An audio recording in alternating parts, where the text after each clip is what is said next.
Hey guys, today we're going to talk about the Beretta 92FS. We're going to show a safety inspection, visually showing the chamber is clear, physically showing the chamber is clear. We're going to point in a safe direction, drop the slide, and normally I would pull the trigger right here, but we have a decocker. So I'm going to pull the decocker down, which will slam the hammer forward and deaden the trigger.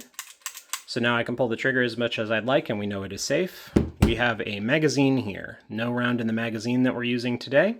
And as always, we will show the magazine well is clear, no obstructions, no rounds. All right, so now that we have talked about it being safe, let's talk about some of the things we're going to do here. We're going to address its use in Hollywood. We're going to address its use in law enforcement, federal agencies, and military. And then we're going to talk about some of the features of the gun. And some of that will occur during the law enforcement portion. If you know a lot about the Beretta 92FS, video is probably not for you. If you would like, you could stick around and let me know if I leave anything out. But I'm going to talk about this and explain why I have it and what's going on. So let's talk about its Hollywood use, because that pertains to why I have it. I purchased this firearm because it is the firearm that John McClane uses in Die Hard. I know plenty of people own one of these for that exact reason. It is, as my friend likes to call it, the most gun-looking gun. And this is because ever since its introduction in 1989, it has seen heavy use in Hollywood action films, to the point where you can recognize it and see it in some of the most famous movies of all time, like The Matrix. But you will see it everywhere. It's still used in modern films today, due to the fact that it's still just kind of a reliable firearm. So I have it because of Die Hard. I purchased this with the sole intention of throwing it in my safe and pulling it out every Christmas to watch Die Hard and hold on to this and feel like I am helping John McClane rid the world of Hans Gruber and his terrorists. So I think this firearm is pretty neat for that reason. I grew up watching this in pretty much every film. I think one of the first films I ever saw that had like an R rating action film was the movie Eraser. This sees heavy use in that, and so it's kind of nostalgic for me to have it, other than it being in some of my favorite films. It's just kind of a cool firearm. Alongside Glock for the mid-90s, you'll see this pretty much as the most standard firearm in film. Let's talk about law enforcement. So law enforcement agencies, federal agencies, and the military have adopted this for duty use. So this is going to tie a little bit into some of the functionalities on the firearm. And the reason why it sees heavy duty use is because it's a very safe and reliable weapon at this point in time. It saw some initial early drop safe issues that Beretta fixed, and then it went back out to the military and they adopted it as a perfectly fine sidearm. So the reason why this makes for a good duty use weapon is because it has a single and double action trigger, is hammer fired, and I will explain what that means. So if you're not used to a hammer fired weapon, single action is you can pull with your thumb the hammer back, which brings the trigger back to this position. And when it's in that position, you have a small amount of play that has almost zero poundage, and then you have a very light, crisp trigger pull. Listen.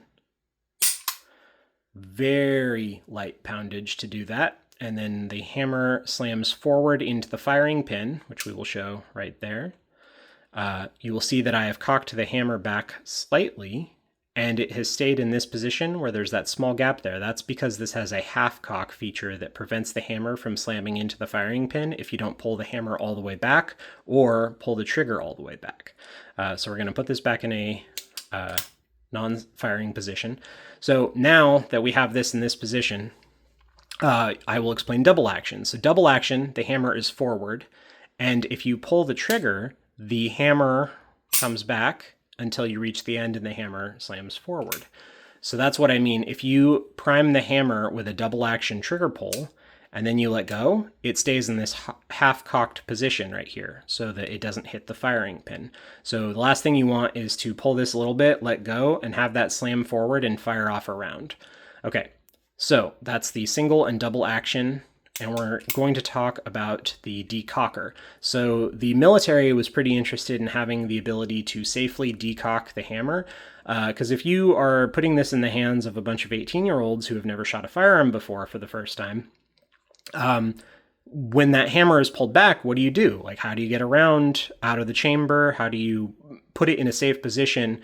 Well, the way you typically do it on a revolver is you pull the hammer back a little bit, pull the trigger all the way back, and then you slowly guide your thumb all the way back up. And the reason that's dangerous is because when the trigger is pulled like that, if your thumb slips off the hammer, and we'll demonstrate, if your thumb slips off the hammer, it slams forward into the firing pin, so if there is a chambered round, it'll leave your barrel. So the military wanted this decocker, and they wanted the ability to safely put the hammer forward without any issues. And so what they came up with, Beretta, very clever, is this system where, and I have to hold the hammer down to show you this, but as you pull this decocker down, the firing pin, which is right there again, rotates upwards. And so now not only is there no firing pin, so it's actually just what I would call in a safe position. Now you can let go of the hammer and it slams forward and there's nothing to hit. So this is safe now. On other 92 models, so not the FS, but like the 92X and full size or whatever, the trigger or the decocker isn't actually a safety. So once you're in this position and you've decocked it, when you release the decocker, it switches back into this mode, which puts you back into double action. So you can pull the trigger all day long on other models. But the 92FS, when you hit the decocker, remains that way and keeps the trigger dead. I like that. I like having the ability to put a firearm completely in safe. And so this is pretty much as safe as you get. There's almost zero potential for this to fire once it's in this position and holstered. What this does mean, however, is if you have it holstered in the safe position, you would need to draw, hit the decocker up, and then go straight to double action, or if you have time, pull the hammer down for single action. So learning how to manipulate the firearm is key, but all of these features combined make it a very good duty use weapon for somebody who may never have fired firearms before, because it gives you options for first initial accurate shots and accurate follow-up shots. We're going to talk about the double action for a second and a little bit about the single action. So when you do double action, you have that heavy poundage, right? Pulls the hammer back, and it fires the round. What happens when you fire the round? The bullet leaves the chamber, and the slide kicks back again. So when the slide kicks back, it cocks your hammer again, putting the firearm into single action mode. So even though you've started with double action, now you have follow-up shots in single action, and single action is the same thing. You fire the round, slide comes back, recocks the hammer, single action. So if you start in single action, you're going to be nothing but single action. But if you start in double action, all your follow-up shots are going to have that nice, crisp trigger pull. So if you do pull this and have to start with double action, you're going to get nice, clean follow-up shots instead of these clunky, pulling the trigger back, very hard to pull trigger shots. So that's really good. We're going to talk about some of the downsides as an initial duty gun with potentially 18-year-old trainees at boot camp. One of the downsides is what's called Beretta bite. So as you can see, this slide right here is made of metal, and when you fire this, the slide kicks back, like I said. Your beaver tail is pretty short on this firearm, and if you're not very good, if you don't have a very proper grip on this firearm, you might put your thumb up a little too high. And what this means is that when the slide kicks back, this sharp bladed piece of metal on the slide and this piece right here, you can see it's very thin. It's like a thumbnail thin piece of metal that guides the rail, can tear your hand up if that follows around the palm of your hand. And if your hand is too high at all, you're going to rip open the webbing of your hand. And Beretta bite is pretty serious. You'll need stitches for sure. It's not something you want to be surprised by. So you want to have a proper grip on the pistol. You don't want your thumb too high, because when this slams forward, the same thing can happen. You can get your skin pinched right there. So that's a real big issue. Another issue is that if you're used to handgun shooting with slided pistols, you don't have forward serrations, so you can't rack from here very easily to, say, rack this back and drop the slide forward. I know you can just drop the slide release right here, but another way that people do this often is they just pull back and then follow the slide forward. But the way I have seen people commonly make a mistake on the Beretta is that you've got this ejection port, and because the barrel is exposed here, which we will talk about, people will try to come over it because this is where your serrations are, right here and here. So getting that pinch right there to rack back and then follow forward is something that people will do.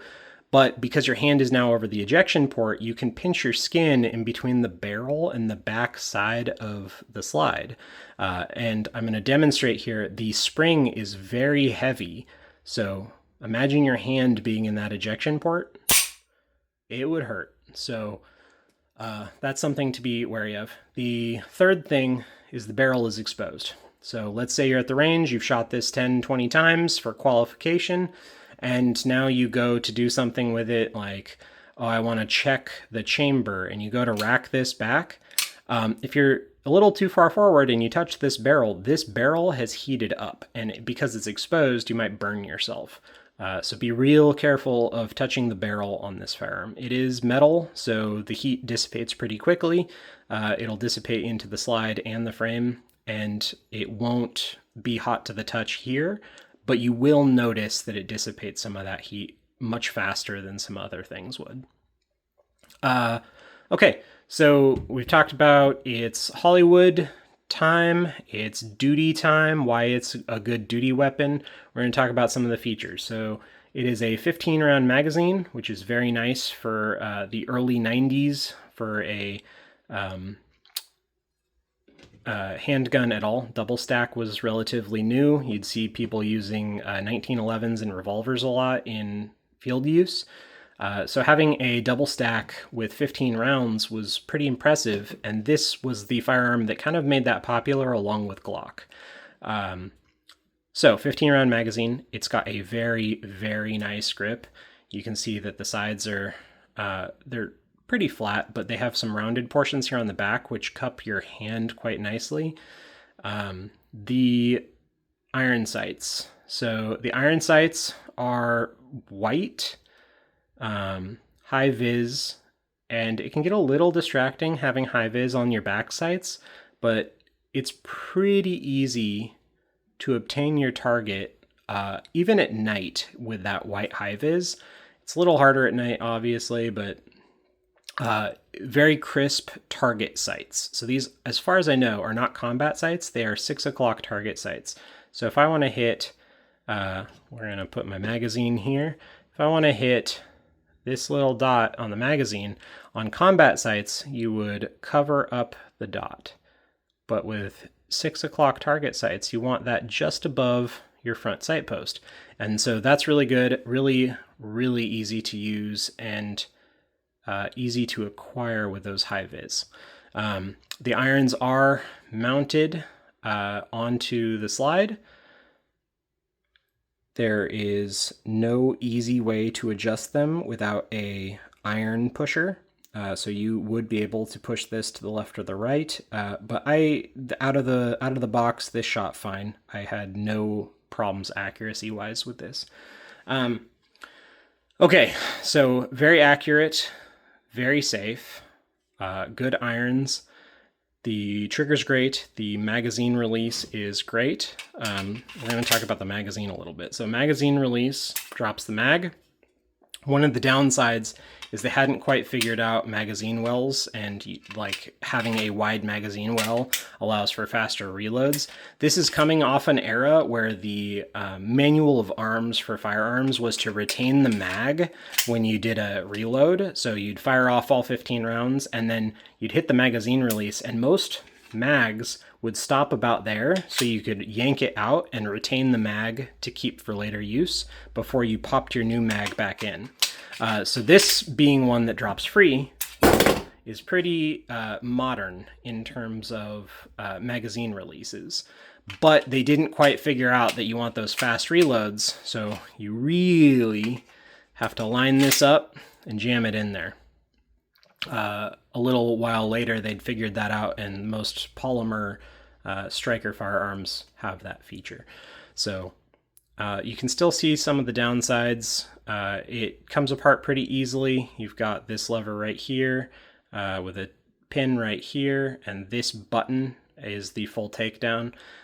Slide pops off and the barrel comes loose, and it's pretty easy to take apart and clean.